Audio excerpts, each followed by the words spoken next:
Laha. We are live. We back. Your Live. boys be Oh shit! Without further ado, let's just get right into it. Let's You know what I'm do it. saying? 3, 2, 1.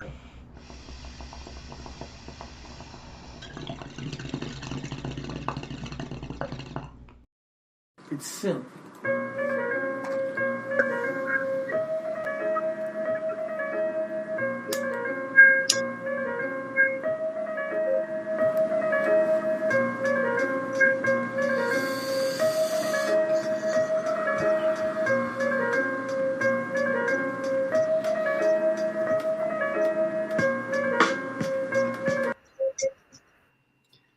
Yo, yo, yo, yo! What's going on, everybody? I the most high, my tag team partner CTE, CTE. Goddamn, my Damn, tag you give me CTE. Ah, damn. Yo, I'm fucked.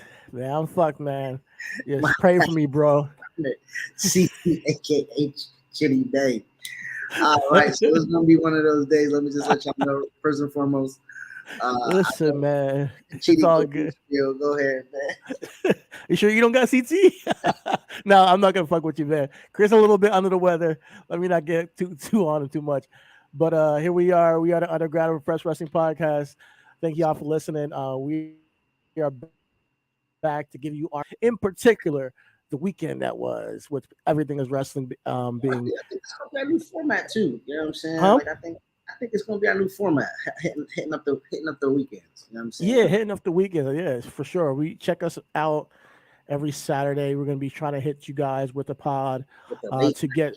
you know what I'm Yeah, saying? I think it's a little bit Peter more. Rosenberg and Juan Epstein. You know what I'm saying? Word up.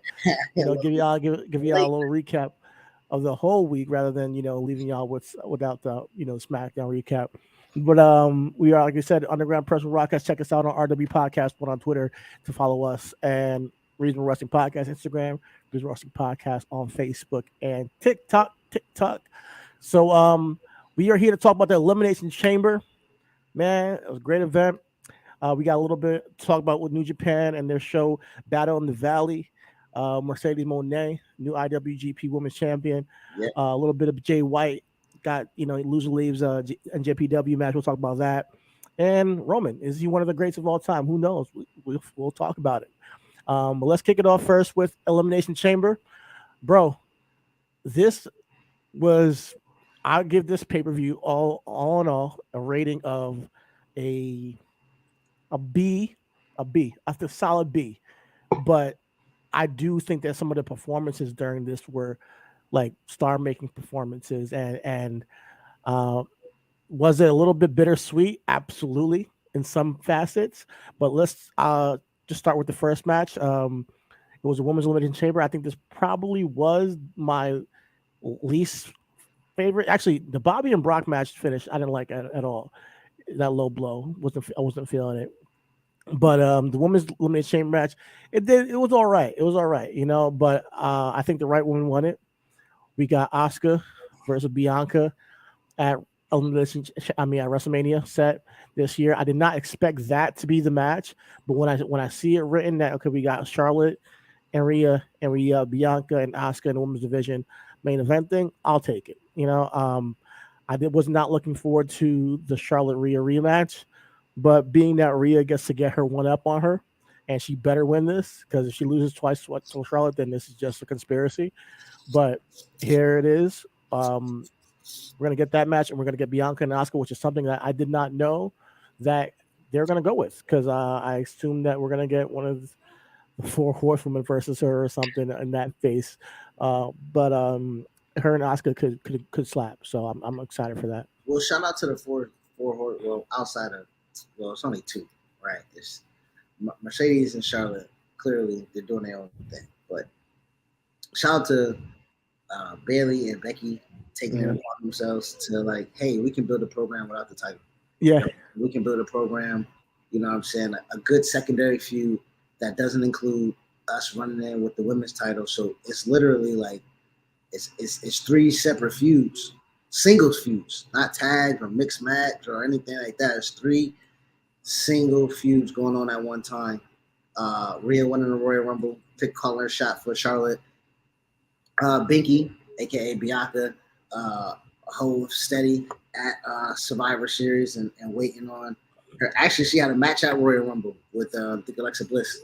Yep. You know what I'm saying? So she held steady. And when we looked at that match, and I was like, can't be nobody but Asuka. You know what I'm saying? Yeah, I thought it could be Liv or Oscar, to be quite honest, those two. But then I thought about it and I was like, if Liv wins this, we already are kind of writing her off because her and Bianca are not on the same level, it seems like. But Liv would have to make a big character adjustment. Now we can talk about. Excuse me. That was what I was going to lead to. Shout out to us, not even the character adjustment for Liv. The daredevil, the extremist. Yeah, I'm gonna put my body through anything because this is finally my moment. You know what I'm saying? Like it started with her beating Becky, actually realizing she can be champion, and then once so I'm sorry, who beating Becky? Liv. She beating Ronda, right? I'm sorry. Yeah. It started with her having a championship match with Becky. Okay. It started with the championship match with Becky. Becky giving her the opportunity. We're allowing Liv to kind of be in those moments. Yeah, I know you're talking about. Yeah, win the Money in the Bank. Did she get the championship? So that character development that you were talking about, we've seen some of that in the chamber, right? You talk about star making moments in that match. I mean, Liv had two off the top. You know what I'm saying? That sunset flip was dope. And the pass out, she got protected, bro. Like, Liv, yeah. She passed out, no two submission holds at one time. Nigga, Natty and Asuka, bro. Like, you know what I'm saying? Like, that's protection like a motherfucker. You know what I'm saying? Shout out to Darrell, you know? Yeah.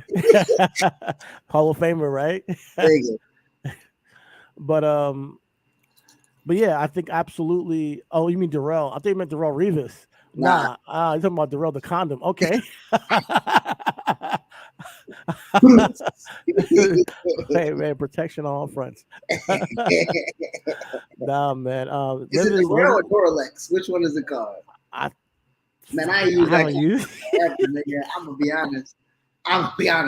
But clearly, they'll be passing them hoes out, and I'd be like, that's gonna be my dick big out. You know what I'm saying? Doralex, Duracell. That's a battery. I was using condoms since '99. Shit. But yeah, like a superstar. I think she's becoming a star in her own right. Liv, I think she definitely has carved a niche of her own in the women's division, and people like her, and I like Liv. You know, New Jersey native. She has a story behind her and everything. So it's just not her year this year, but it could definitely be her moment at any given time.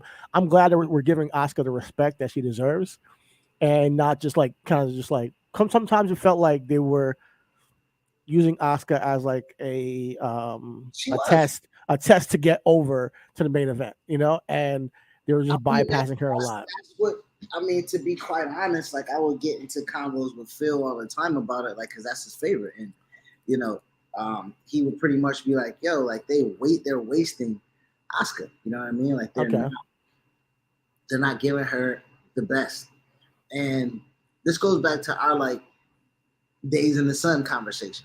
You know what I'm saying? Like Asuka has this cachet because she had years in the sun. You know what I'm saying? Like, you know, that bring up from NXT, that whole run in NXT, coming up to the main roster, winning the Royal Rumble, wrestling Charlotte. Now, I know she lost, but like, let's follow her trajectory here. They were never making Asuka from back then. They were always making Charlotte, which is who she is right now. Like, that's how many WrestleManias that is? 39, 38, 37, 36, 35. That's damn near 6 WrestleManias ago. 6 years ago, man. That's crazy. For Charlotte and Asuka was the fucking benchmark for Charlotte. You know what I'm saying? It wasn't the other way around. You know what I'm saying? It was. Charlotte was undefeated. Yeah, she was the dominant force in the women's division. You know, so so at that point, from that point on, it did kind of feel like, you know, she got, you know, humanized, I guess you can say. She did. I mean, and I think right now it's great that she went through that because this matters now.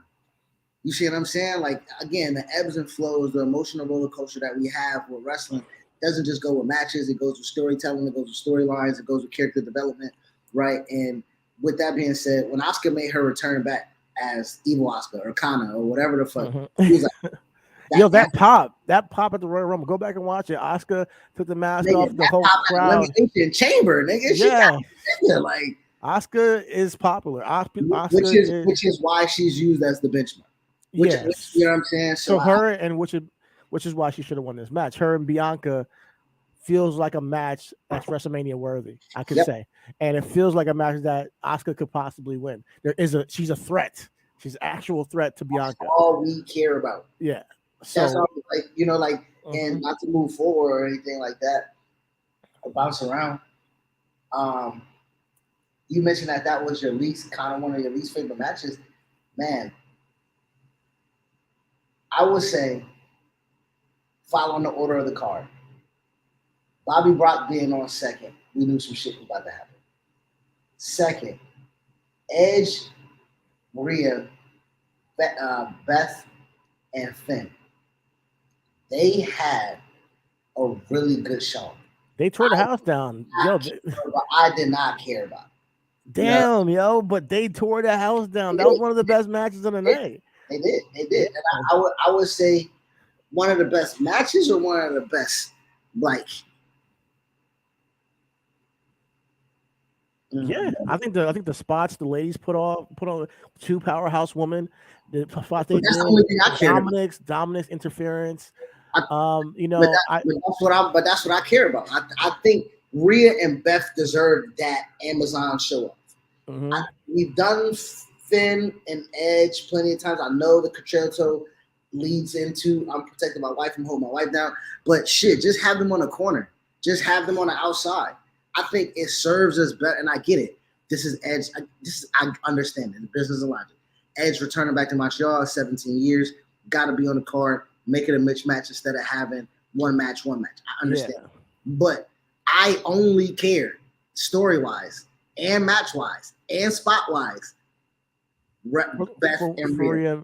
Yeah, because I hear you, and that's was made. That story was made for them to have that moment. yeah, and exactly, and I was there. I mean, that's what drew us to the match, maybe. But I'm not gonna shit on Edge and Finn, who also put on a great performance, and Dominic, who I think is becoming one of the best heels, and what he's doing with Judgment Day. And not saying he's like top 1, 2, 3, but I'm saying he is developing his heel stature as he continues to be this, nuisance for anybody that Rhea goes up against. So I'm not sure if he'll play into the whole Charlotte thing. Probably not. Maybe. I mean, I don't know.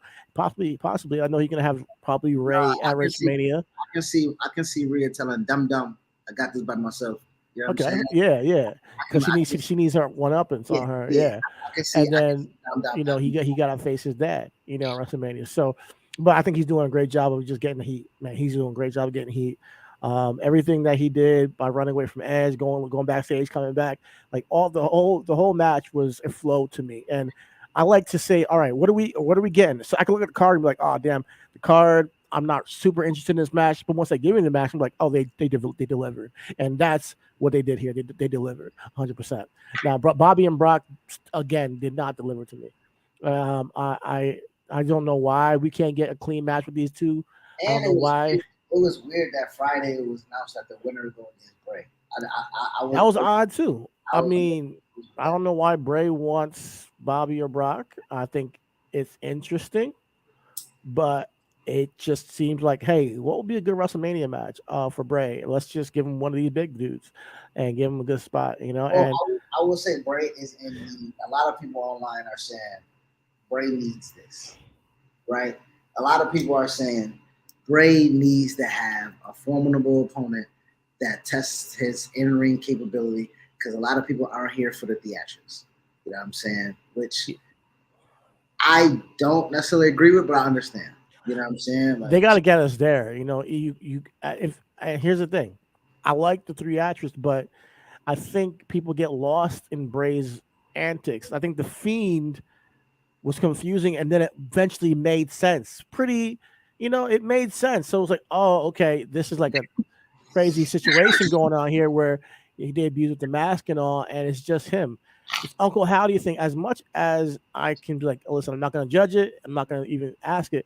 It's just hard to wrap our head around what he's trying to portray.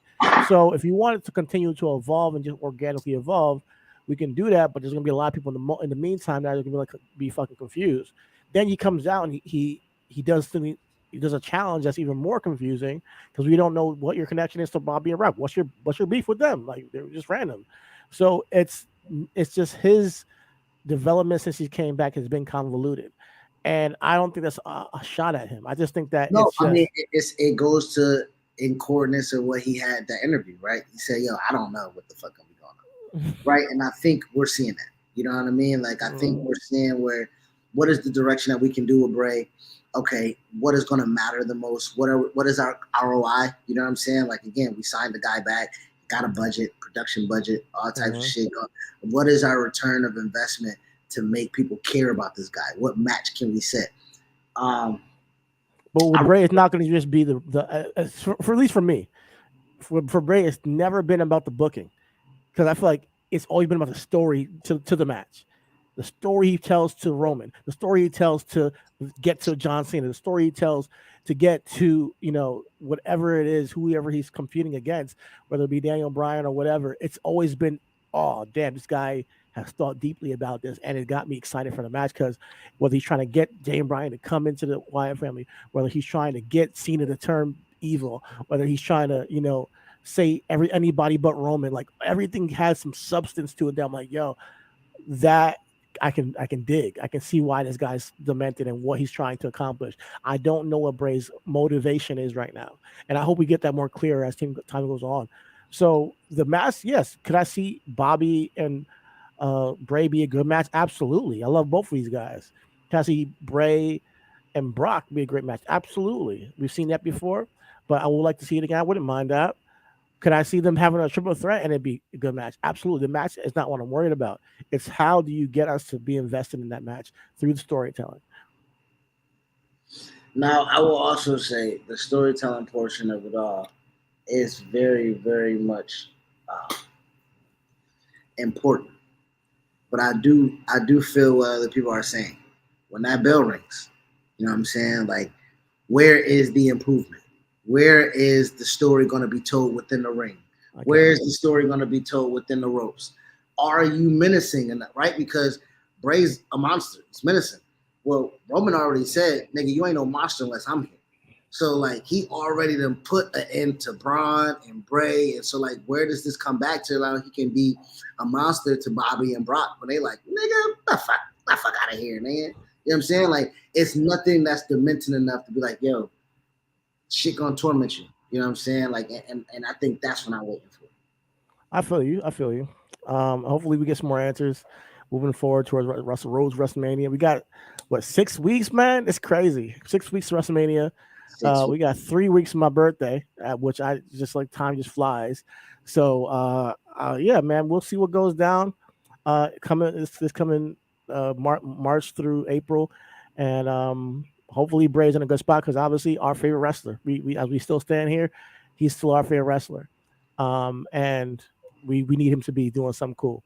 And especially with him returning after everything he's been through at WrestleMania, I want him to be something cool. And even if he doesn't do something cool, I want him to be within a championship picture within this year. So moving along, I want to see him go after Cody or Roman or whoever. Then we have the Elimination Chamber match for the men's. Incredible. I thought it was really a great match all to all. Johnny delivered. Even Damian Priest had his spots and moments. No Tez getting Seth, the last call, my nigga. Was huh? Tez getting the last Which call. I was gonna. No, go ahead. You go ahead. What I was saying, I was just saying it was something. Tez getting that last pod call, like that was Exactly. Yeah. that was a star making moment right there. Absolutely. Tez, and this is where the bittersweet thing starts for me in this show because I love Tez's performance. We all know that was like a star making performance. People saw him. I think people saw this as a test to see how he is as a single star being presented as such, and he did amazing, as we all knew he would. But what the bittersweet was, I'm going to say, listen, it's over for Street Profits, and like that's the thing. I still am waiting for the Street Profits to defeat the Usos one day. I actually have a bond to this tag team since watching them in the freaking Full Sail University NXT, back in the day, and I've seen them grow over time. And I'm like, man, I don't want to see this tag team kind of break up quite yet And with this performance, you know that it's going to happen sooner than later because the fans were going crazy for Beto Montez more than anybody in this match. I felt like he was the star of this match. And ironically, Triple H mentioned everybody, including Logan Paul, who wasn't even in the match in his press conference when he didn't mention Montez. But everybody's talking about Montez right now. He cleaned it up. He cleaned it up. When? He made a tweet. He made a tweet? He made a tweet and cleaned it up. I didn't see that tweet. So I was watching. I was like, did he do that on purpose? Like, that's crazy. No, but like, for real, like, this is it. Like, Montez is going to be a single star moving forward. I think he's great. Oh, we knew that, though. Like, I know, but it's like just seeing it. It's bittersweet. I want that for him. I do, but like, 3 years ago, we knew that during the panty, nigga. 3 years. The pandemic was 3 years. Yo, Street Profits have not beat the freaking Usos yet. They were supposed to be that next tag team that could, like, be that dominant force. They haven't had a great run as a tag team. To me, I think. I will say this: tag team division was stacked by the time they got up there, like story wise, that it was trying to tell. New Day, you can't get them out the way, right? Like, they needed to do something special. The Usos, you couldn't move them out the way. You had to do something special. Yeah, FTR at the time he was up there. I mean, Revival, exactly. And then they left. But to me, they was like, once Revival leaves, you got New Day with, I think that they got multiple injuries during the time. Usos, like Pride and Powerful, not Pride and Powerful, Private Party, right? We looked at Private Party and Street Profits, not one and the same, but it was like, yo, two energizing tag teams that can get the crowd up and that can take the tag team division moving forward. Now, where the fuck has Private Party been at? Under the ass of fucking Ethan Page and Matt Hardy and shit like that. And I think one of them got injured again. So right now that's what happened. And obviously, when one of the tag team gets injured, it ruins the momentum. That's why I want to, not to cut you off, but that's why, like, Taz had got hurt at one point in time. You see Angelo was doing singles joints, and I think Angelo had took some time off. We saw him getting his body together from an injury and shit like that. Where Taz had that match with Roman. You know what I'm saying? Though, nigga, like, and you know what I mean? So, like, they've been rolling out this little red carpet for a little bit. But yeah. I just want a little bit more time. But that's why it's bittersweet. So I knew it was coming. I'm happy because he stole the fucking show. He stole the fucking show, as he should. So props to Montez.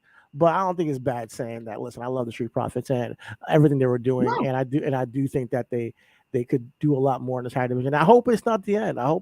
But it kind of is the writing's on the wall. Tez didn't win, so I mean, I don't know. Like, I mean, I guess. But he did win. Like, he didn't win the match, but he did win the night. As far this goes back to Dax having a match with CM Punk, right? Like, and when we talk about it, I'm like, yo, I can hop on here Dolo and do shows and do a great show, have a great performance. But niggas know at the end of the day, until it is not a tag team, it's a tag team. So I would say, even with Dax having a singles run where he's just like, yo, I want to show niggas I'm one of the greatest wrestlers in the world. That nigga Cash was like, shit, cool, because I want to wrestle all the time either. You know what I'm saying? Like, the reason why I think a little bit differently about that is because in WWE, for them to put him in the Elimination Chamber is one. For them to give him a match with Roman is like him, CM Punk, and Dax. And like, okay, it's one off. Did great. All right, back to tag team work. For them to put him in the Elimination Chamber, coming in last, he performs his way, and he's getting a stand ovation when he leaves. They are looking at that guy like, yo, we got to make some money off of this guy right now. We got to start changing. You got to get him after Street Profit stuff. No more Red Cup. Or maybe he does keep the Red Cup. Who knows? Yeah, but I mean, that's smart on him. I'm not trying to. It is. Absolutely. I'm not saying that it's not. I'm just saying my own personal thing is like, man, I would say this: the earlier we get the Tez, the earlier we don't have the conversation that we're going to have about him. Right? Go ahead. Well, say that one more time. The earlier we get the Tez solo run, and he's great, is the earlier we don't have the conversation that we're going to have about Roman, because Tez has the trajectory of being an all-time great, not just have an all-time great run, right? He has potential to be an all-time great baby or heel. He has that. He has the look. He has the presence. He has the attitude. He has the dress. Like the nigga dressed the part. Like nigga, Cody can't outdress that nigga. Cody can try. Cody can try. He can't outdress motherfucking Montez. And I want to have them niggas have a dress off. I want Tez and Cody to just suit the suit. I mean, that baby blue suit Cody had was nice. Like, this is Gucci. This is Prada, nigga. That's what I want, nigga. I think Tez is up there with Cody, with Miz. I think he's. I know, absolutely. He can be dapper as hell. We see the star potential in Tez. Like, I know he's a superstar.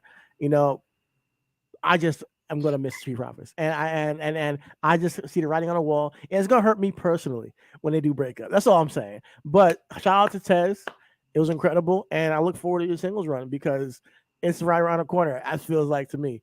So, like, unfortunately, you know, and if we keep him in a tag team, bro, he gets. If we keep him in a tag team, he wins the title. What does that do? I mean, I know, man. Like, I know that. I'm just asking. I know that he wins the title with Dawkins. They have their run, and then boom, the split. They lose the titles, and they split. You know, I think the run right now after this match doesn't do what it would have done before this match. Put it that way. And now that this match has happened, it's like everybody's waiting for Tez to get like a United States Championship run or a singles run right now because it's like let's do the super. And then what happens to Dawkins after that? Make it easy for them to run a tag team, right? I think everybody mindset if they're gonna split, keep them together for a little bit. You know what I'm saying? Okay. I think realistically, bro, we're in February. Like Tez not making a turn without it being a major thing. So he's not gonna turn Romanian. I don't think he's gonna turn that SummerSlam. Right? I mean, that turn could happen the Raw after Mania. The way I'm looking at it, in the Royal Rumble next year, where motherfucking Angelo eliminates Tez. I don't see it taking that long. I don't see it taking that long.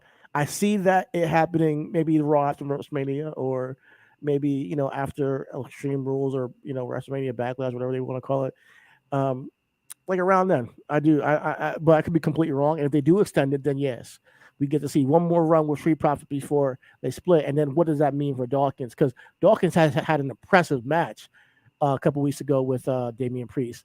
That shit was dope. And I saw like, yo, he still is in his own right a great wrestler. Yeah, Dawkins. Yeah. So I don't want that to get lost when this happens. You know what I'm saying? He improved himself tremendously, condition-wise, physique-wise, moveset-wise. You know, he's a lot more confident. Yeah. You know what I mean? Like, you see all that, which, again, I think they are – Angelo had to get to that point where he wasn't – Angelo had to get to this point, right, where he's good on his own merit. We were only saying he was good in the Street Profits. We were saying 3-4 years ago, we were talking about the breakup. We was asking.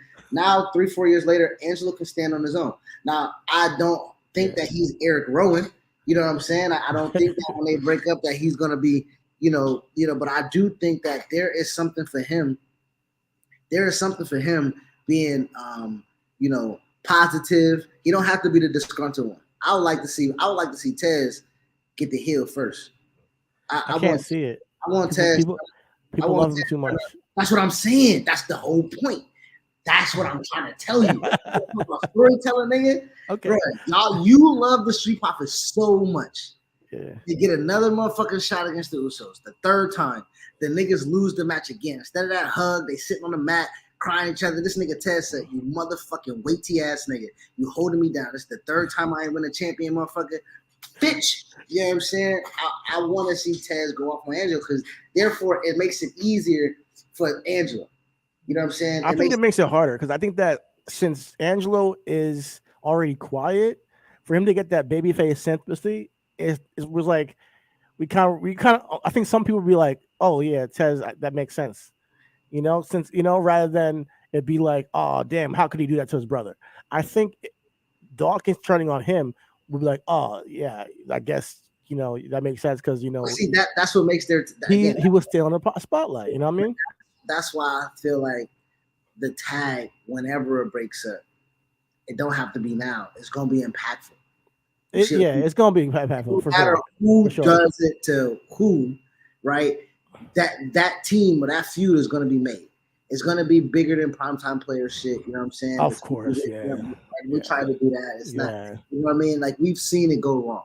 It's gonna be bigger than Crime Time. You know what I'm saying? Like you know what I mean? Crime Time was one of those also one of those criminally underrated tag teams that never really got their chance. And then before they got their chance, they split them up. You know what I'm saying? Yeah, So stupid ass niggas. so that's what I'm saying. I think that if they do even go in that vein, it will still be better than what we. Yeah, Prime Time should have been tag champs, man, for a while because people love that group. Um, but um, but you're right, it's gonna be bigger than that split. And part of it is because of the star potential in both of these men. I think, in their own right. But shout out to everybody in the match. Getting back to it, Austin Theory pull out the victory due to interference by Logan Paul. As I mentioned prior, he came through and hit Seth with the buckshot lariat that he stole from Hangman Page, and now he seems like it's going to be Logan Paul and Seth Rollins at WrestleMania, and Austin Theory Mhm. pulled out the victory, so he is now, I think, an open challenge on Raw for Austin Theory, and I think Edge already said he's going to accept it. So we'll see what happens in Ottawa tomorrow in a Raw. But how do you feel about this Seth Rollins Logan Paul match? I'm actually not. I'm not. I actually am looking forward to it, honestly. I mean, we've seen Seth do amazing things with amazing, with Dom. You know what I'm saying? Yeah. He wrestled a one arm Cody. You know, like, Seth is just like whatever. And Yeah. like, I like the story of, because I was talking to my nephew who was watching with me, Ellen Shibran, and Seth. He's like, man, Seth is great, and like, I didn't know he didn't have a WrestleMania main event. I know he cashed in, but he never actually was the last match of WrestleMania. We looked it up and I'm like, yeah, you're right, he doesn't. So he has a built-in story for whenever that's ready. I was like, yeah, that could be down the line because he wants Finn and Seth to get more main event pushes in the future. And I'm like, maybe we get Finn and Seth, rehashing, their storyline next WrestleMania for a championship. I don't know, but I agree that Seth being with Logan right now and Logan eliminating him from Royal Rumble, him saying that I didn't get a chance to main event adds substance to this feud, and his promo on Raw I thought was great to set the stage for why he's been talking shit about Logan, and Logan coming there and costing him the match to play the dastardly heel in this feud. I think it's going to be entertaining along the way. See what happens going forward. and Logan hasn't really disappointed thus far. So Yeah, he I don't hasn't. I don't have no reason for me to believe that it won't be a decent match. You Yeah, know, yeah, absolutely, absolutely. So I'm down with that. Hopefully, Austin Theory has a great competitor at WrestleMania too. We don't know where it's going, but we'll find out soon.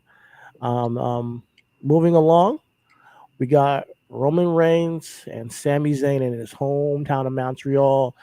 Man, another bittersweet moment for me. Um, Roman pulled out the victory, guys, as you know by now. But it was a good match, man, and I think that the emotion and the energy of Montreal throughout the night, but in particular this match, I kind of feel like I wish I was there, for shit like that, moments like this where you can just feel the energy and the crowd just yearning for Sammy to get the victory. And by the end of it all, like to me, I felt like, man, maybe Sammy should have won, in a weird way. We all knew going into his Roman's gonna win, like it's not gonna happen. But in my booking, in my mind, I would have given the fans what they wanted in this moment.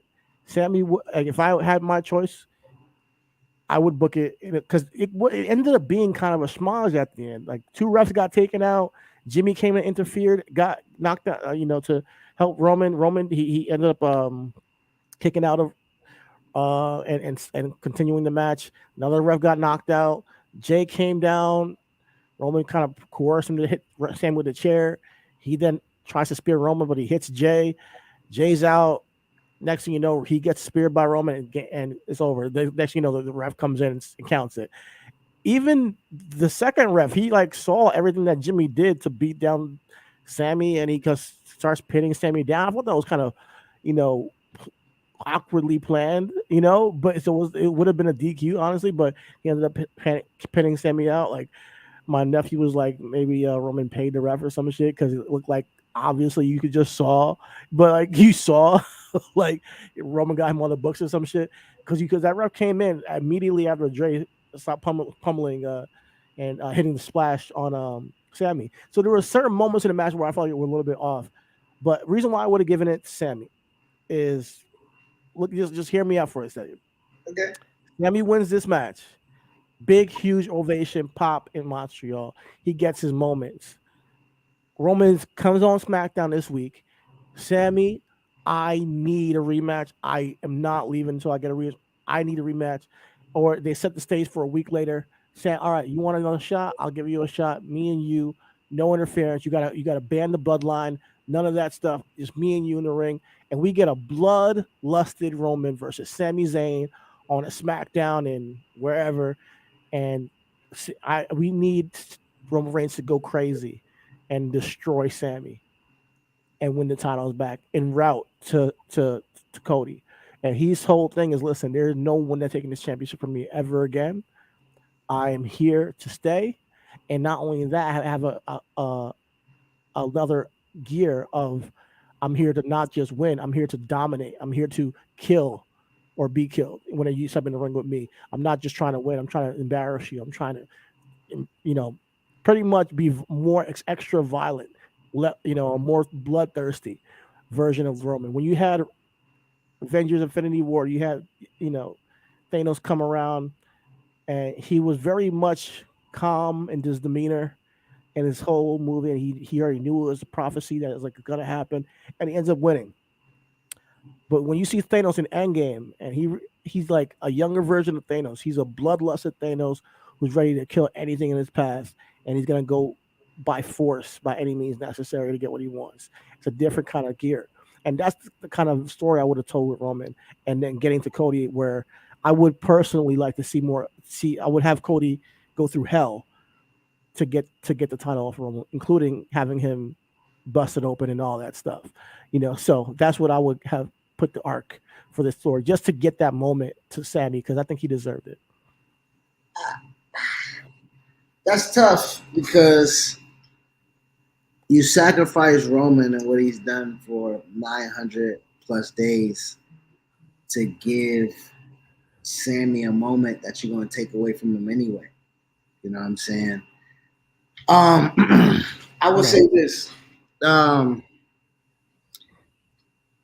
I do think that it missed the beat, the match. Um, I think that I saw somebody tweet that Roman should have took him out with the guillotine, and I completely agree. Once he got hit with the chair and the ref made himself back in, I would have put him in the guillotine, locked him out. The ref would have had to come in, stumble, check his arms, and Sammy do that. Yeah. And then fall down. You know what I'm saying? Like I would have had him go out that way. But as far as what you're saying is giving Sammy a moment, um, I can't lie, man. He had that moment. That was special. They created packages for him. They interviewed his wife. They like literally Montreal, the city, the goddamn country of Canada was motherfucking uplifting this nigga Sammy. And um I think you can tell that they wanted to be meticulous. You know what I'm saying? Like they didn't let it all hang out. You know what I'm saying? Roman wrestled final boss like and was methodical and shit like that. Sammy didn't take enough risk. You know what I'm saying? Like it wasn't his only opportunity, it felt like. You know what I'm saying? So I think that we could have got a little bit from this particular match. Yeah, I want him to hit that, that turnbuckle through the turnbuckle, like, tornado DDT he does. We haven't seen that in like 2 years because he's been a heel all this whole time. I needed to see him hit that at least once on Roman, and he tried it. Roman hit him with the uppercut. There were certain moments where I thought we could have gotten a little bit more to the match. Giving the fans a little bit more. Not that it wasn't a bad match by any means. Exactly. But the and you say Sammy got that moment. I do hear you, but even hearing him in the press conference afterwards, it felt like he even felt like he want. You can see he wanted to win this shit. He wanted to win this shit. He's like, I know it's all like, we act like it's not real, but like some of this is real. He said, like, yo, he that bringing it home would have been like the perfect picture for him. Even if you were to take away from 2 weeks later, it still would have been worth it to me. You know, he's the one to end the 902-day streak. The unlikeliest person you may have thought Nah, I did can it. see that. And Yeah. Sammy going around parade in Montreal with the titles for about a week and a half or something like that. Mm-hmm. I can get it. You know, I do say that as much as we give shit for WWE and Marvel, it looks like that they had a script and they were sticking to it. Yeah, exactly. Little deviations from here and there, you know what I'm saying? Like, hey, we're gonna swap out the Marvels with Quantumania, but that's not really gonna do much. You know what I'm saying? Like, and I think with Sammy and Roman, they knew what Montreal was. They didn't know what it was gonna be, and they stumbled across something, gave him the match, gave him the moment, and I was like, hey, I apologize, but this is all about Kang. You know what I'm saying? It's all about Roman. All these ancillary Jay, Sammy, Paul, Jimmy, Cody, none of those fucking niggas matter. It's all about how Kane conquers. You know what I'm saying? And I know a lot of people don't like to hear the correlation between the two because niggas not really MCU fans. But I was Yeah.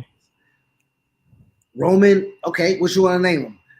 Dark Sea, what are we like? This nigga is a beast right now. You know what I'm saying? And it's going to take something super special. We've seen Cody, right? I think Cody and Sammy are similar in spirit, but there's nothing like a showman that I think Cody's gonna bring out. Like that dig down deep, right? He don't mind blooding himself up if it calls for it. Don't mind nigga shits himself through a fucking flaming table. Like there is not gonna be a lot of things that Cody's not gonna put his body through, and I think we're gonna see that at WrestleMania. I think we're gonna. I hope we do. I really do, because it will bring it full circle. Honestly, it will bring it full circle, and I'm looking forward to it. But just seeing Sammy afterwards is just a part of me was like, damn. You know, I think that before the match, I was like, oh yeah, Roman got to win. Roman got to win. I got to get Cody and Roman. But then seeing Sammy and Montreal's reaction after that, I kind of feel like, damn, it could have been a little bit more picturesque in this moment. And I think it would have made it interesting going forward. Like, wow, he actually did it. He pulled it off against all odds, you know. And then there was, hey, is going to be Sammy and Cody at WrestleMania? And then somehow Roman deviously gets his title rematch between now and WrestleMania, and he destroys Sammy. Like not even like a question, destroys him and says, "This is mine." And it's not never going away again. And if Cody thinks he's gonna be the one to take it from me, he's gonna have to freaking go through hell. And and you know, he better bring me the match of his fucking life. Just think that he even has a sliver of a chance to get this championship. And that kind of aggressive version of Roman throughout, rather than him like being that calm, you know, Godfather-esque, you know, mob boss that he's kind of been portraying. That almost deranged version now. That wow, this I let Sammy penetrate the bloodline, and I was weak, and I'm never going to be weak again. Kind of like I'm never going to be weak again. I'm going to destroy everything in my path. I'm not taking no prisoners. Going towards Cody, I think would have been epic. To build toward that WrestleMania match, and him losing it and getting it back within the span of 2 weeks, it's just a testament to how strong he is in the long run. But that's not what we got. We got Sammy. Kevin Owens came out to save him at the end because they were gonna, you know, do a beatdown, and got a couple of stunners off on Jimmy and Roman, and then Sammy hit the Kaluva kick, and you can just see the disappointment on Sammy's face, you know, and KO left him out there. His boy, you know, came to save him. But there is a lot of history from these two guys that needs to be resolved clearly still, since he did turn his back on him. So we'll see how things lead towards WrestleMania. Maybe we do get an Uso versus KO and Sammy match, which will in its own right have its own story value in its itself. Because think about this, Roman, his cachet right now was able to spread his energy towards Jay, Jimmy, Solo, Sammy, and KO into having valuable moments all along the way leading up to this match and now moving forward towards WrestleMania. And that's why I say Roman is an all-time great. The performance he's been putting on and what he's been able to do for the business of wrestling as a top guy for the past 2 years has been some of the greatest storytelling I've seen in a very long time. This is a different level of storytelling that I'm seeing. I'm not saying that Roman is the best of all time to do it. I'm saying that what he's doing hasn't been done in the way he's been doing it, and not to this level on a consistent basis. And bringing every like a raising ship rises all tides, they say, and he's risen and risen everybody else along with him, not just his family, but everybody else along with him, including the KOs, the Drew McIntyres, the Sami Zayns along the way. I've seen this happen over time and time again of us being interested in Roman's matches, him winning, and then being interested in his Roman matches again, and saying like what's going to happen, and the promo work and the anticipation for the matches has been on an all-time high, which I couldn't say for a John Cena run. There was peaks and valleys with him. It seems like a consistent, smooth run with him. Okay. My pushback on that. Roman has never had a Batista feud. He's never had a JBL feud. If we're just going to use Cena, you know what I'm saying? Like, he hasn't had a Batista feud. He hasn't had a JBL feud. And when we were saying Cena was an all-time great, he had put himself through that. You know what I'm saying? He had put himself United States Championship with Booker. He had put himself character development. Like, we've seen the trajectory of Cena become an all-time great. With Roman, has always been stunning. With Roman, has always been stop and go. You know, and that's I'm not using health or anything. Again, it's creatively, right? Mm-hmm. Seth leaped him. Seth leaped Roman. Like, that's a fact. You know what I'm saying? Like, they would give the ball to Brock or Randy before they gave it to Roman. That's not a sign of an all-time great to me. You know what I'm saying? I get it. They keep giving him chances and he's going to stick, right? And I do think that this is the best variation of him, and I do think this is an all-time great run. But I would say to me, right, subjective, opinion, Roman being an all-time great is going to have to take this multiplied with something else, right? I think this 2-year storytelling has been phenomenal. When we get the bow on it, we will be able to know if it was worth it. So we don't know what that bow is. The Tribal Chief, we don't know if that's main event Jay. We don't know if that's Jimmy versus Jay. We don't know if the Bloodline's completely broken down. We don't know if Alpha Seeker really going to come put we don't know where Rock and Roman's going to, we don't know where this run will take him. And I will say that this run, depending on how it ends, will go along with the storytelling of what Roman Reigns was. Absolutely. I agree. I think man, he was good. That Rumble when he was a beast, eliminating niggas, he was only for Batista to win. You know what I'm saying? Like, it's just always somebody that Roman can't never really make himself latch on to be an all-time great. I think he's surpassed it. Me personally, I think he's surpassed it so far, only because of the level of consistency in the storytelling. Now, I think that Cena is probably still greater than Roman, but I think that Cena had gotten stale from multiple challengers. And mind you, he had a longer run, so we still got time for Roman. We don't know what's going to come in, but so Cena was Roman.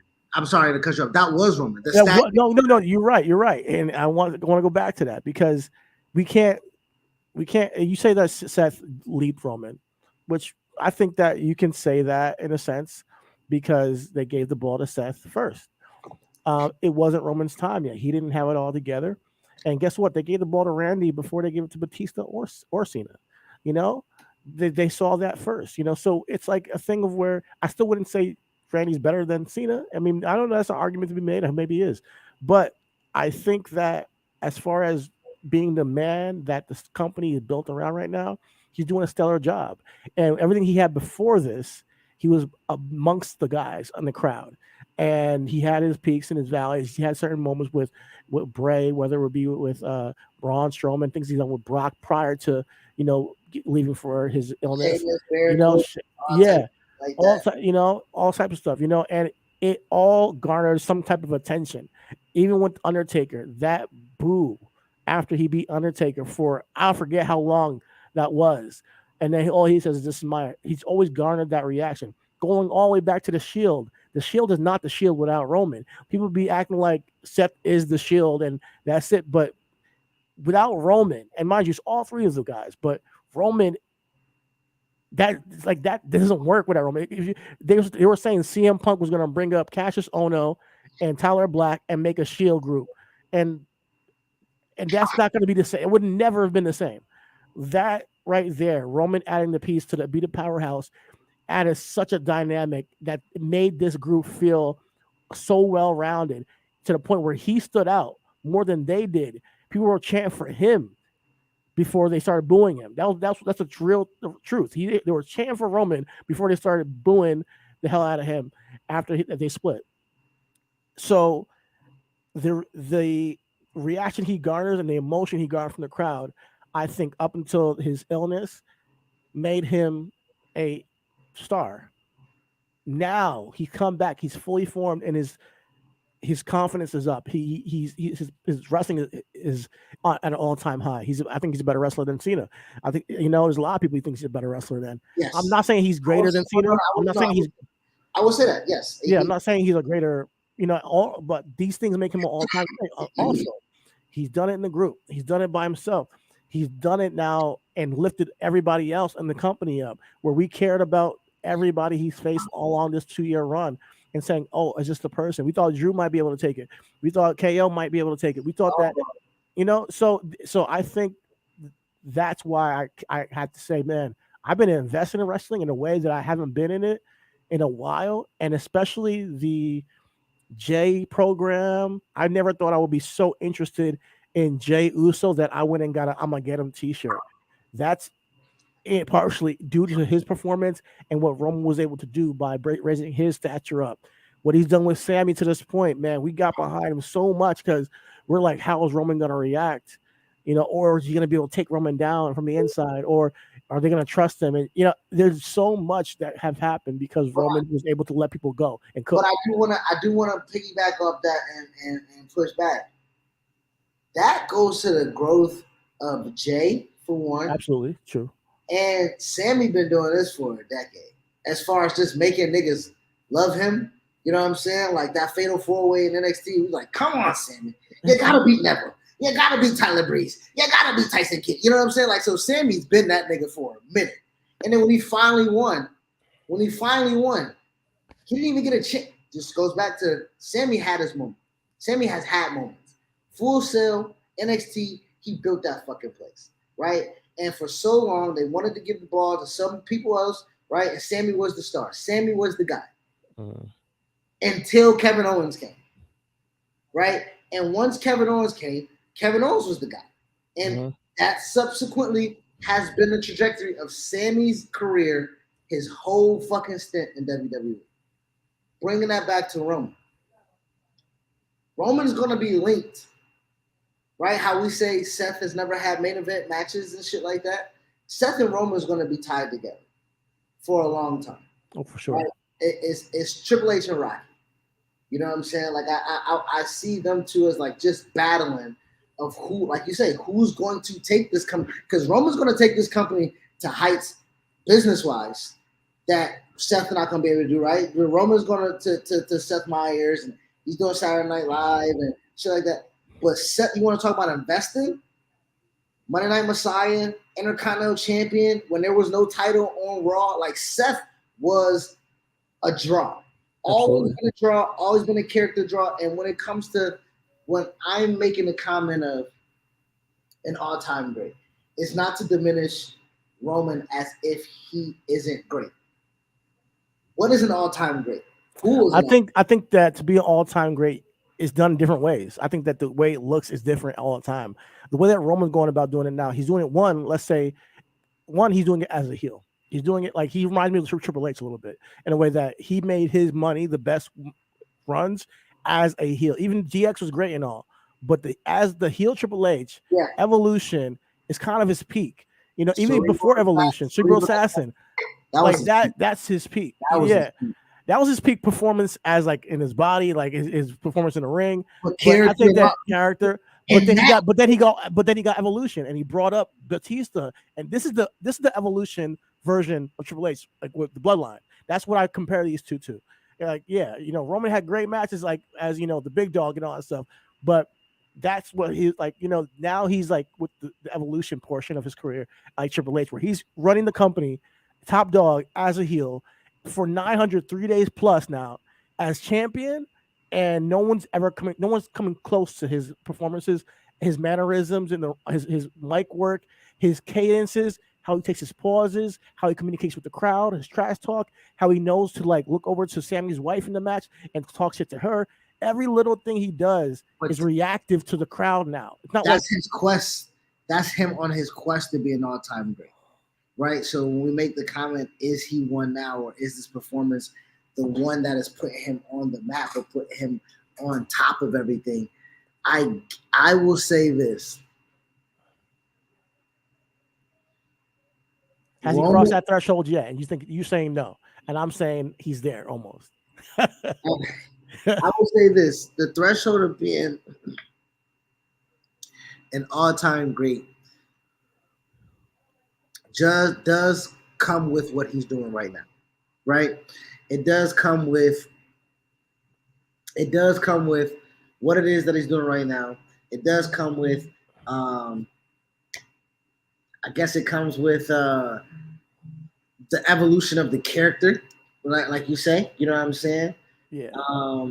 And I think for the most part too is that Roman had to take that time off. If he didn't, I don't think this happens. I don't know. Yeah, so that's a good question. That's a good because I think when you have something like leukemia and you have your life like flashing before you, and you say, "Listen, I'm going back to wrestling. I want to do it my way. Like I if I'm going to do this, I'm going to do it my way." And I think he came back with a purpose, with a mission. Like you can even see it from the moment he steps in the ring with Bray Wyatt and Braun off the rip. You're like, okay, this is a little bit different. We haven't seen Roman like this before. It just took an instant for you to see like this is a little different than what we've seen. And it was also to the company's benefit. We again ROI. We got to bring Roman back as something that is this. Because if we bring him back in any incarnation of what he was previously, with any resemblance of what he was previously, like, you know what I'm saying? Like, it took him so long. When he got the new music, he was like, okay, finally, right? He's stepping away into it. He's becoming something outside of that. And I think this, without a shadow of a doubt, is going to take him where he wants to be, where I think me and you both see him as, or where you see him as right now. You know what I'm saying? Yeah. I think just because of the entertainment value that I've seen, and the multiple moments that he's been in the ring where I've been glued, and it's not just it's not just Roman, it's other people that are creating this moment, but he's the top of the food chain, and he's the reason why people care as much as they do. I mean, without that threat of Roman, then it's just Sammy and Jay just having their, their feuds, your qualms, yeah. That overlooming of Roman has all that added more potency, I guess. So yeah, the debate will go on, but at this moment, I'm not putting him above Triple H. I'm not putting him above The Rock, Stone Cold, Cena, even Hogan, even like him, Ric Flair, Shawn Michaels, Undertaker. He's not above those guys yet, but he is on his way. If he puts another couple years of this quality of work, of body work together, oh yes, he's starting to approach that greatness. And I think that he's in the top, maybe top 10. This is definitely top 15. This isn't Patrick Mahomes, bro. Right? Okay. I want to be first and foremost like Roman Reigns isn't Pat Mahomes right now, right? Now, granted, he's a winner. He's getting shit done. You know what I'm saying? He's progressing but as far as spectacular and also being dominant and also being the reason why we come and everything like that, I don't want to get it misconstrued because Pat Mahomes is an all-time great right now. You know what I'm saying? Regardless of his short career or whatever, there has never not been a time. I'll tell you right now. It ain't never been a time he ain't been great. So with the conversation with Roman, there has never not been a real time where he's gotten the go that he has been consistently great. And it's always been a rejection. There's always been something that kind of takes that back from him. But you said in the group chat he's Joe Flacco. He ain't Joe Flacco. If anything, I'll say he's more like a Matthew Stafford, of where he's all we always knew he had the talent. I mean, I've known he had the talent since NXT. But he's winning. Now you feel like a champion. Now you feel like a champion. And last year with Matthew Stafford, he felt like a champion. And when he won that Super Bowl, so I would say that he's more in kind with him. And there's still the debate with Matthew Stafford: is he a Hall of Famer or not? After he won a Super Bowl, and that's exactly where Roman stands right now. After all the stuff he's done, if you want to still have that debate, we can have that debate. But me, I'm crowning the dude. I think he is top 10.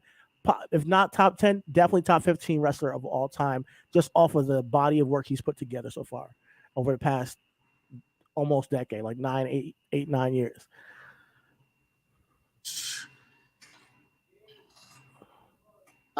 Before we get out of here, we got to talk about another boss. Of course. Another final boss. A CEO, in fact. A shot caller. You know what I'm saying? Mercedes Moné, she was gone from wrestling for 10 months. We did not know what she was going to do, where she was going to go, what was her aspirations. But we did know that she still wanted to wrestle. We still know that she wanted some respect. We did know that she wanted to own equity in who she was. God damn it, she did that shit, bro. And I think we're living in a world right now where like we want to have control of our like not just the shit I'm doing. Like no, literally my shit. Like my dream, my passion, my goals. I'm in control of that. You know what I'm saying? And shout out to her friends, her family, her support staff that encourages her to kind of push the envelope. You know what I'm saying? Like WWE was her dream. She amassed that. Every championship you could, every WrestleMania she could, stood next to however many legends she could. She did something real legend yesterday. She took a shot, and it's not nothing that shit. It's what fucking MVP did. You know what I'm saying? Shout out to MVP. MVP. They didn't create a championship for Mercedes, but they might as well had, because that nigga gonna take that shit to the moon, nigga. You know what I'm saying? Like MVP was the very first ever IWGP Intercontinental Champion, and they said we can do something with this guy that is going to be completely different than what we've done with anybody else in our fucking history of the company. And then they redid that shit with Mercedes. We can do something with this woman that nobody on this fucking continent can fucking do. Like you like we really don't even understand. Mercedes has brought eyes to fucking Japan, nigga. Like not just New Japan, like Japan. You know what I'm saying? Like niggas want to see what it's like. Niggas want to feel that experience. Also, again, goes back to the friends. She's going to be a Renaissance woman like Finn is. You know what I'm saying? Finn was a Renaissance man. Everything that we see of wrestling right now is based off of what Finn has put his fingerprints on. Everything we see right now, people taking a chance on themselves, betting against themselves, going out to like we've seen it previously with Rude, Lex Luger, No, I am doing it not because Macho Man, Ric Flair, like we're not doing it because somebody else told us we wasn't good enough.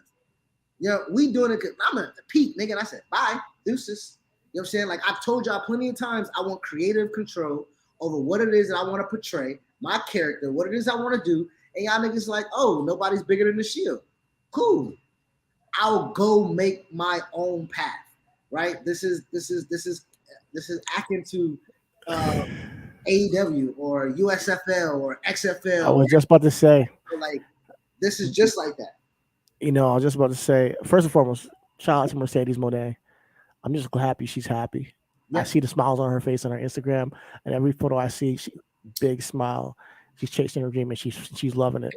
And that more than anything is that pursuit of happiness, to see somebody else happy and get what they want out of life is extremely inspiring. But I liken this to the same thing that first and foremost, like women sometimes are suppressed and Yep. and they have to do what they're told, and they don't necessarily have the balls or the dick, whatever you want to say, to just say do whatever you want as a man. Now, even in the WWE, it's hard as a man to do what you want, and that's why Cody Rhodes had to fight as hell to get out of the Stardust gimmick, and then he said, "Fuck it, I'm leaving," and found his own path. Now, to see a woman from who's the biggest star they have, one of the biggest star they have in the women's Biggest, division, the biggest, the biggest. biggest There's star not they a have. real woman on that roster bigger than Sasha. I think it's Not even Ronda, bro. Not even the Ronda. biggest star you have to say, not only am I a boss in a gimmick stance, I'm a boss in my own life, and I'm going to take my power and I'm going to walk my own path. Her and Naomi, by the way, but her right now doing it and taking it now to Japan and still performing and doing what she loves. She had a Salute to you, Mercedes. great match. Salute to you, Mercedes, for continuing your path without the people who quote unquote created this, the boss, and you saying, nah, I'm a CEO of my life, and I'm going to take myself to Japan and continue to perform. Now, for the first time in a long time, probably ever for me at least, the women's title, the women's division in Japan matters to me. And I knew Kyrie had it, but I didn't know who her competitors were. Kyrie's a great name. Don't get me wrong. This ain't old slash Kyrie, but Sasha and Kyrie is a marquee match. People came to see that match because of the woman. For the first time in New Japan, people are signing and getting tickets and saying, yo, I got to find this match somehow because of the woman. And that's because Sasha had the balls to say, you know what? I'm taking my ball and I'm going to Japan and I'm going to play over there. She ain't even fucking say I'm going home, nigga. No, I'm just taking my ball to a new league, nigga. To a new court. For fuck it. I'm going over there. I'm going over there and we're playing. And she's having fun doing it. And great match. And I'm looking forward to see how this develops and grows, because that's now what I want women to see, that, yo, you're not shackled, and that's what she represents to me. And that's why Sasha's one of the greats of all time too. Sasha represents the freedom to do it your own way now and get out of the blue wig or the ruby wig, whatever you want to call it, and say, you know, I'm going to do it my way. And we've seen men do it in the past, and now we're seeing women do it, but not on this level. And I think Sasha bringing these eyeballs to New Japan is a big deal, bigger than I think most people would even think, because yeah, Battle on the Valley is not like a major pay-per-view, but people were fucking trying to find it. You know, like this matters, and in the road to WrestleMania, we are still like, wait, what's Sasha Banks doing? Even though she's not there. So I'm curious to see where this goes, because New Japan, you were asking last week, what we didn't get to do the pod, but what is the future for New Japan with Jay White leaving? Kota Ibushi just got let go. I mean, he left a while ago, to be honest. But they finally have released him. We got Okada still. Obviously, we already know that the Elite left a long time ago in AEW to do AEW. Now we got, Okada and who? Naito, Tanahashi, the same old guys. No, we need some new, fresh, young talent. And if it's in the women's division, so be it. You're bringing eyeballs to the show where people will be exposed to the other people on the roster. And I think Sasha Banks and Kairi Sane and whatever woman want to go join them and fight out there. Yo, Naomi, maybe Japan is calling. You never know. You see you pull up over there. You got so many talented women in the in America. I mean, I would like to see Trish Adora and Sasha link it up on the Indies. Yo, nigga, you my nigga. That was my booking fucking black. Just ran right into it. 1,100 days as champion, bro. 1,100 fucking days as champion. Trish Adora and Sasha, yo. Trish Adora and Sasha will be fucking Monet, I should say. Word, cash money, bro. So like, she gets to see and test herself with so many new talents out there. Shout out to We Love Wrestling. I got that stat from him off his Twitter page. He had posted this, so I just want to make sure that I give him stats as of today, right? Okay. 1,100 days as Pan African World Sport Wrestling World Champion. Shout out to Trish Adora, yo, and she respects the business. She's another person who's like who gets it, and she's wrestled in Japan. Like, so this is a perfect matchup that I would like to pay for it and see. So I think that the sky is the limit for Mercedes Moné, and especially for the women's division in New Japan for the first time. I feel like it matters in a big way, and not just they had a great match. It's more like, okay, what are they building now? What are they gonna go? Where are they gonna go with it? So shout out to them. Shout out to Mercedes. I mentioned Jay White. He had a match with Eddie Kingston. Leisurely leaves New Japan Wrestling. If he lost, he couldn't wrestle in Japan ever again. We all know how Eddie Kingston loves Japanese wrestling. And then if Jay White lost, he would have to leave. Huh? Eddie was never leaving. Yeah, Eddie was not leaving. Yeah, for sure. So, Jay White lost, and we don't know where Jay White's going. WWE might be signing him. He might be going to Impact. Who knows? So we'll see. We'll keep. I'll tell you this right now, and we ain't gotta talk too long about it. If Jay White don't go to WWE or AEW and take his punk ass to Impact, that's gonna be the worst fucking decision ever. Because first of all, I gotta get Twitch to watch that shit, nigga. How the fuck I supposed to watch it? You think I'm about to buy Born to Kill or Born to Die all the time, nigga? Get the fuck out of here, bro. Born to Die. Ain't that the pay-per-view? Stamperine or Slammiversary? Slammiversary, oh god. Fuck out of here, nigga. If I see Jay White versus Bully Ray Dudley or whatever the fuck, nigga, the fuck out of here. And I'm already blocked by Bully Ray, so I'll talk too much shit I want. Fuck out of here, dude. That nigga Bully Ray had on a suit, looked like Alex Jones in that motherfucker. It was like, oh my god. Get your motherfucking dumbass out of here, man. What the fuck Barry Corbin been doing with NWA? What is Impact NWA? They need to fucking come, like, they need to be, oh my gosh.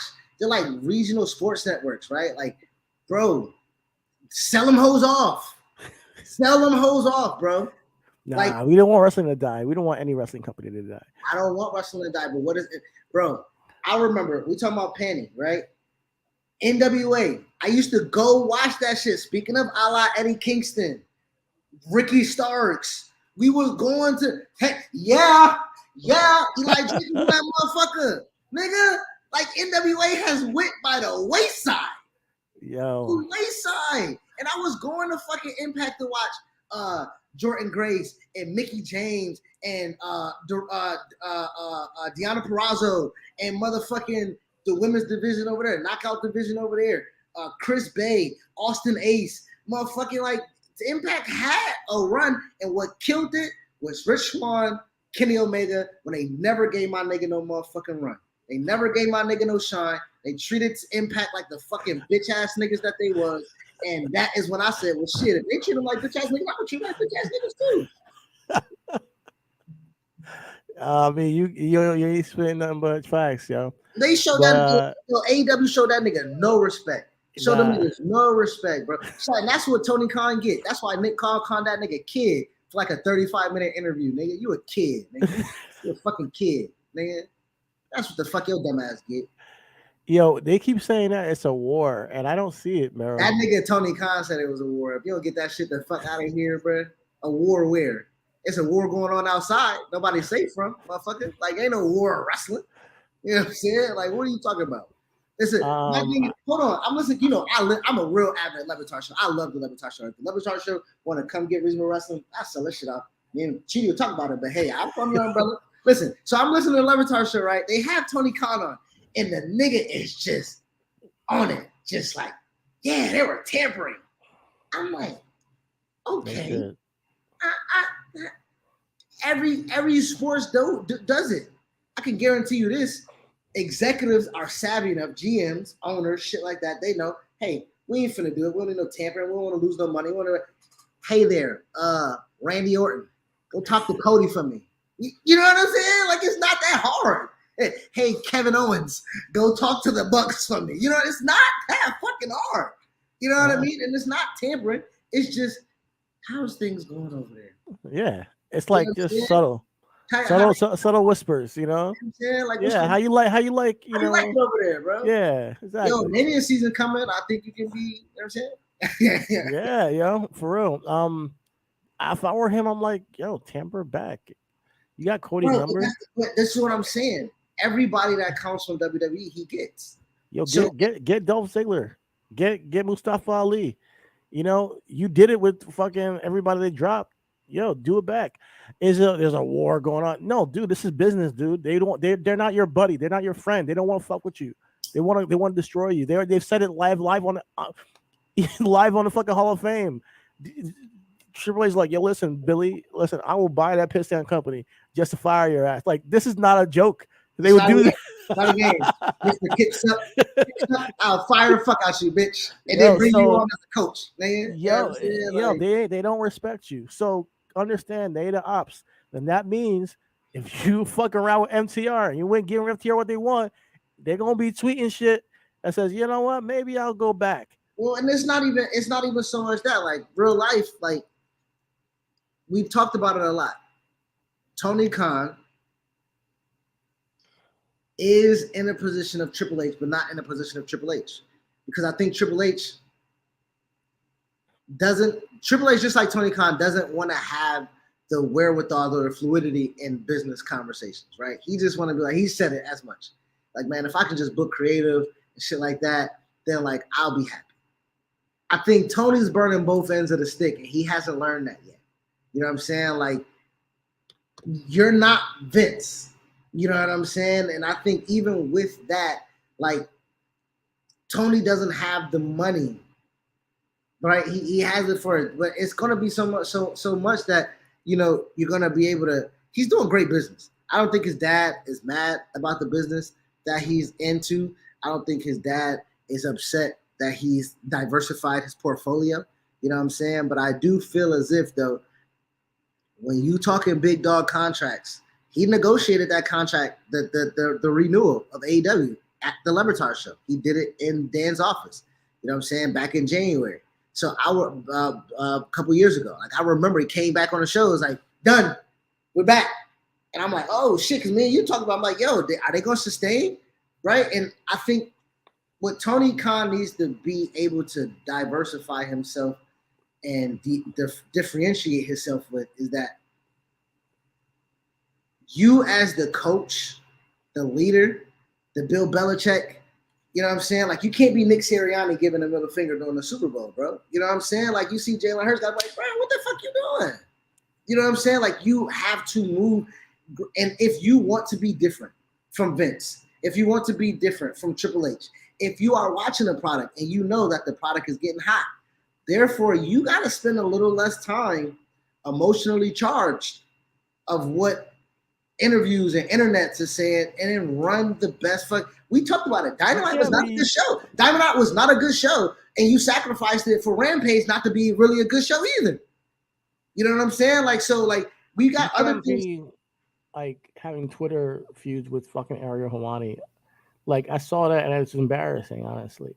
And he's mad that Ariel Helwani did a fucking voiceover for the biggest fucking show in his home. Listen, again, I'm a Lebertar. Again, Ariel Helwani is still holds resentment for the Miami Marlins, who took the Montreal Expos away from Montreal. Like, I'm like this nigga has a 40-year-old love for this fucking city. Who else they gonna call to do it, bro? Like, well, who else they gonna call to do it? Like, yes. Mm-hmm. You know, and I think, who doesn't matter who else. It just matters that he was called and he said yes. So, like, what are you gonna do? Or you expect him to reject that? That's a once in a lifetime opportunity, bro.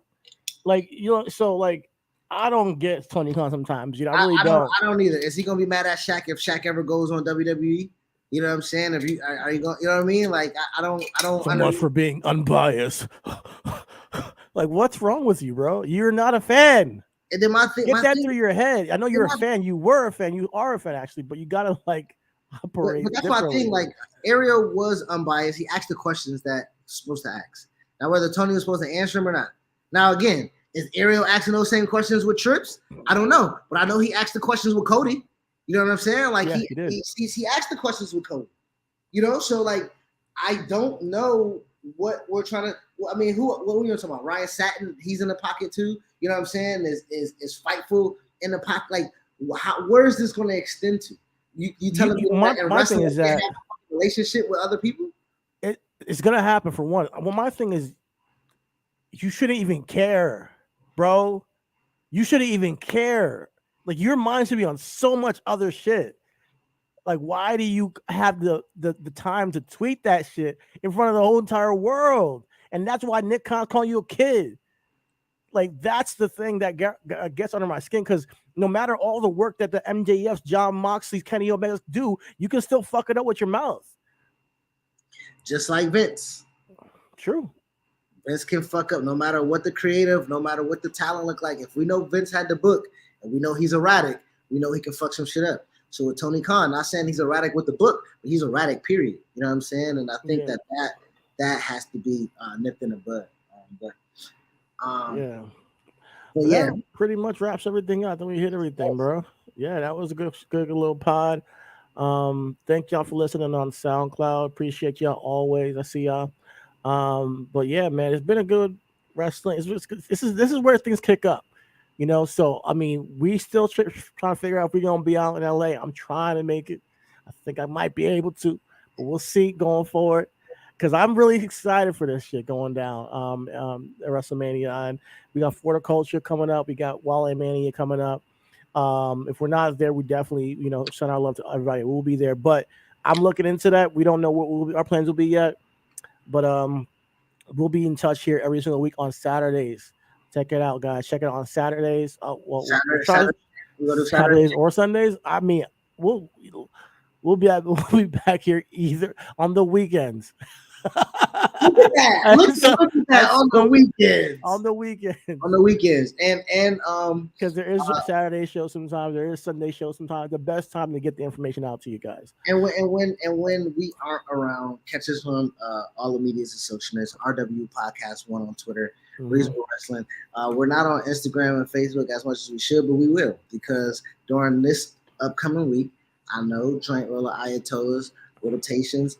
We're going to just start doing that after every show. You know what I'm saying? Just try to get, or not every show, every day. You know what I'm saying? Try to motherfucking make sure y'all see us, get high with us. That's all I want to do. I just want to get high and talk wrestling. Let's talk wrestling, yeah. On the news that pops up, because there's a lot of shit that just pops up during the week. But that's all there is today. As I always say, all is love. Respect to all you guys in the wrestling media space and beyond, and all the wrestlers out there and the production staffs and all y'all. So all is love and everything is wrestling. Keep your head up and let's keep doing this thing. Peace.